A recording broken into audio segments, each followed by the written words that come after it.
Right. So where do I even start with this album? Right. Welcome to the channel today. This is my personal review and analysis of Beach House Depression Cherry, the album that was released in August 28, 2015. Right. So I did my research on Google that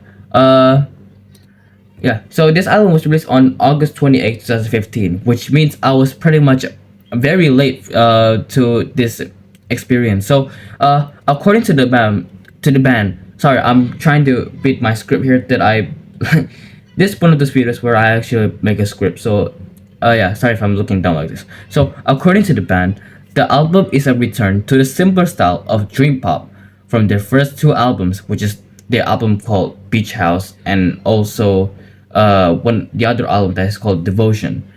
Interestingly, I saw on Google that every part of this record is warm, comforting, melancholy, and romantic and ethereal, which is absolutely right when I listen to it.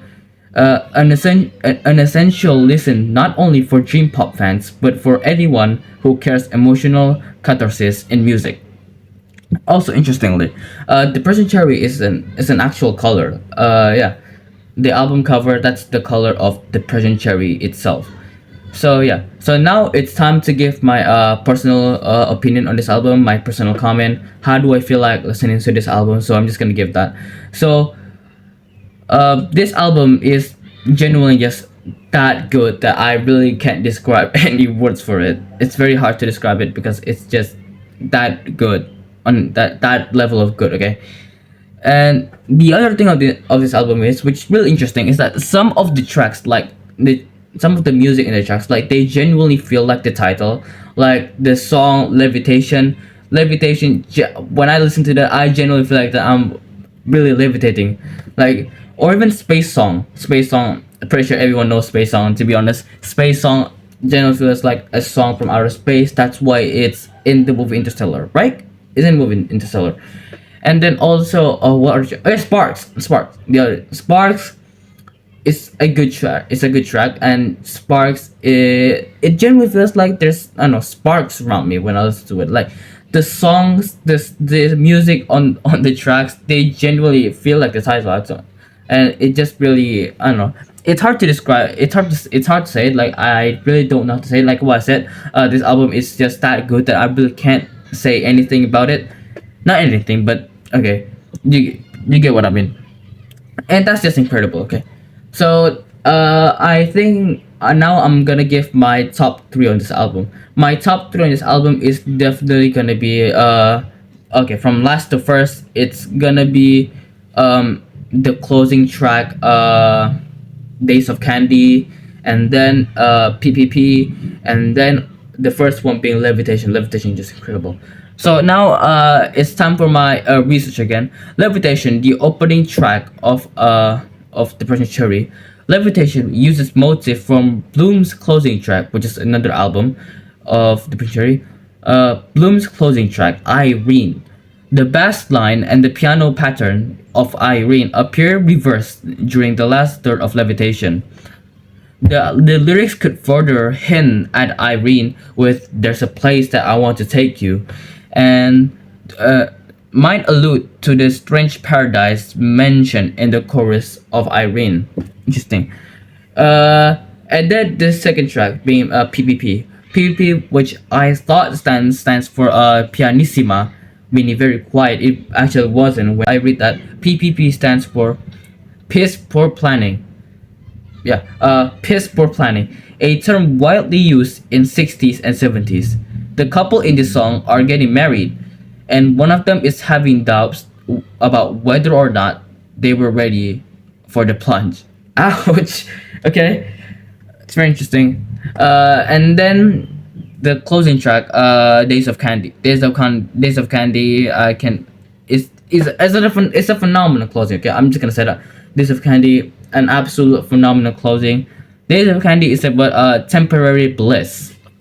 Okay, so let me just describe this track one by one. Levitation, I already explained it. Feels like I'm levitating. It has great. It has just great music. One of the greatest music I've ever listened to.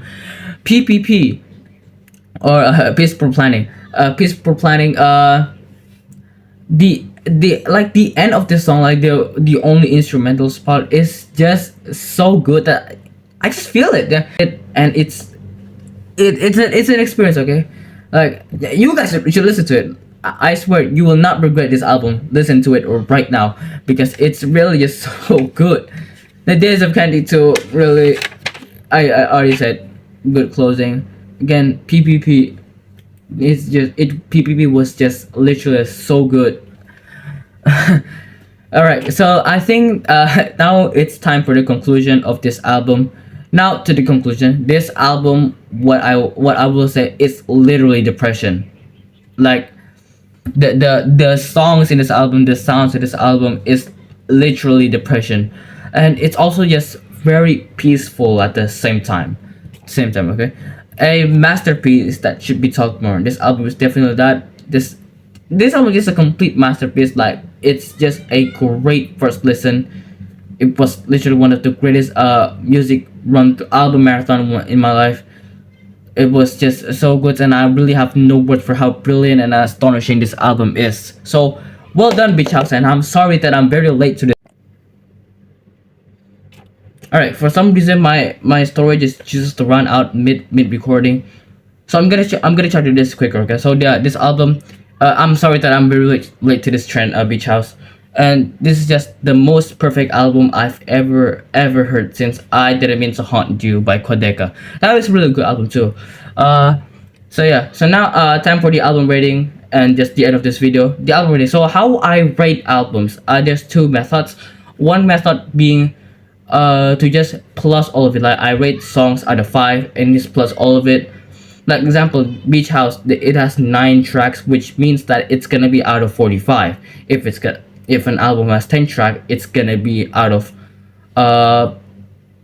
it's gonna be over 50. Why am I struggling with this? It's simple math. Yeah, so it's gonna be out of 45. And during my run through, the only songs that didn't got a 5 was Bluebird and Wildflower. Bluebird getting 4.5, Wildflower getting 4.8. Yeah, 4.8. They're still very good songs. Okay. Yeah. So my run through this whole album, it got a 44.3 out of 45, which is I don't know how, but like just got that. Like it was just that good that I had to give it 44.3 out of 45. I already had like a great first start because I listened to Space Song and Levitation way before I listened to this the whole album. So yeah, started pretty good. And then the second method being is on average how much this album get out of 10. This is easily a 10. Okay, this is a 10 out of 10 album. And yeah, I guess that's the end of the video. Great album, glad I discovered this, and goodbye.